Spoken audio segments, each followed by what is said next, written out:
கர்த்தருடைய பரிசுத்த நாமத்துக்கு ஸ்தோத்திரம். பிரியமானவர்களே, இந்த 258ஆம் நாளுக்கான விசுவாச அறிக்கை, அது யோவான் எழுதின சுவிசேஷம் 5ஆம் அதிகாரம் 8ஆம் வசனம்.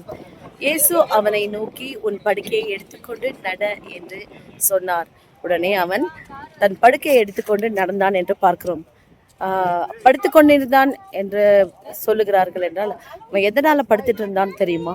38 வருஷமா ஏதோ ஒரு வியாதியினால பாதிக்கப்பட்டு அவன் 38 வருஷமாய் அந்த பலவீனத்தோடு இருந்தான். 38 வருஷ பலவீனத்தை மாற்றிய தேவனால் உங்க வாழ்க்கையில இருக்கிற பிரச்சனையை மாற்றுவது மிகவும் லேசான காரியம். விசுவாசிங்க. இந்த விசுவாசத்தோடு அறிக்கை செய்வோமா? சர்வ வல்லமை உள்ள தேவனாகிய கர்த்தாவே, நன்றி ஆண்டவரே. உம்மால செய்யக்கூடாத அதிசயமான காரியம் ஒன்றும் இல்லை ஆண்டவரே. 38 வருஷ பலவீனத்தையே மாற்ற உம்மால் ஆகுமானால் ஆண்டவரே, எல்லா விதமான பிரச்சனைகளிலிருந்து விடுவித்து ஆண்டவரே, எங்கள் பலவீனங்களிலிருந்து தூக்கி எடுப்பது உமக்கு மிக மிக லேசான காரியம் என்று விசுவாசித்து அறிக்கை செய்கிறோம். ஆமென். ஆம் பிரியமானவர்களே, விசுவாச அறிக்கை உற்சாகமாய் செலுத்துங்கள்.